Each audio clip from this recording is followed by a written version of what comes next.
switching from diesel to natural gas, companies like Metrobus will save about $2 a gallon, more money for them to put back in their pocket. Dozens of horses are alleged starving on this Wisconsin farm. I had the latest on the investigation. Students in the automotive program here at St. Cloud Technical College, they will be able to use state-of-the-art equipment on vehicles like this one. Not only does community action help people get on their feet, but lands them right here in the driver's seat as well. According to Brian Doherty of Grandma's, this could very well be the best and busiest week for business in Duluth. Here on the Mississippi River that bandmates Joe and Justin found their inspiration for their Grammy-winning album. The city of Cold Spring is still in shock after the shooting of Officer Tom Decker, and with the release of the suspect Ryan Larson, it was difficult to attend the funeral when justice has yet to be served. Yesterday, Officer Decker was laid to rest with 3,200 friends, family, and fellow officers by his side. It's the sound of mourning and bittersweet as people gathered to remember fallen officer Tom Decker. Because he's a young man that should have not lost his life this way. Decker was shot twice and killed last Thursday after attending a welfare call for a man that was concerned of committing suicide. He was a policeman in Watkins for, I don't remember what the years were, a couple of years. Didn't know the family personally. My one daughter worked with his brother for 5 years at the subway here in Cold Spring. And it's just a tragedy that not any parent would have to go through, or anybody. The vigil was set outside Winter's Funeral Home in Cold Spring, organized by local community member Lisa Stuckey. He responded to a 911 call that I placed about a year ago. I thought I had an intruder, and I didn't, fortunately. But he just impressed me with how he handled it and how brave he was and how he made me feel not silly for making a call that didn't need to be made. As everyone tried to make sense of Decker's death, Elaine Wheeley explains to her granddaughter about Decker's death. Just, where do you think he is? And which star is his? I said, that one right over there. That bright star. I said, he's looking down on us. I said, and he's watching and that. So I said, we have to look up to that bright star and know that he's up there and looking down at everybody and say, thank you for coming for me. Most of Cold Spring will remember him not only as a police officer, but a community member and friend. Everyone has been known to go through some hard times.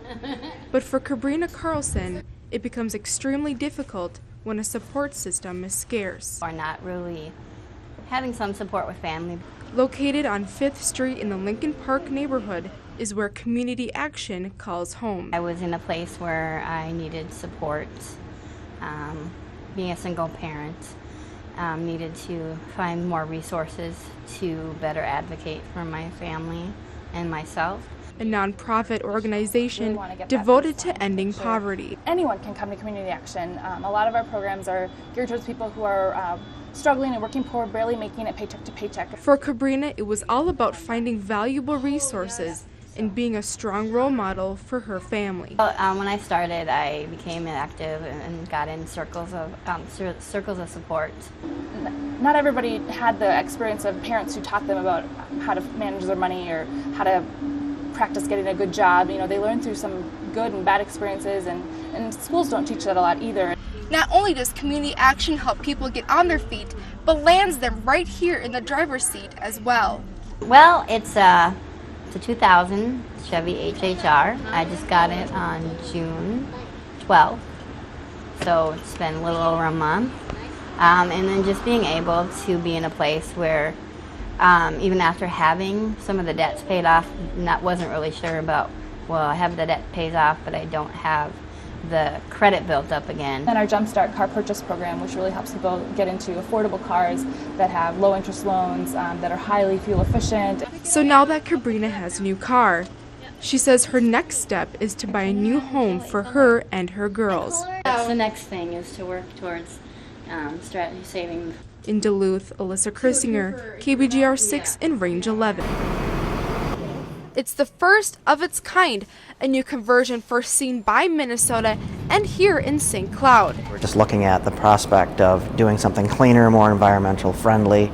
Metrobus's conversion to natural gas is being used as a way to protect the environment and save money. It's a good investment for the future. I believe that's a big trend right now, and a lot of places are trying to go green. The company has been researching alternative fuel for the past 3 years and believed to have found their solution towards a better operation. Well, if it works here, it'll go to Minneapolis, St. Paul, Rochester, Duluth. It'll spread quickly. The $3.3 million grant will cover 80% of the cost for renovation. $1.8 million will go towards a new fueling station, and another $2.4 million will be spent on another renovation for a new facility.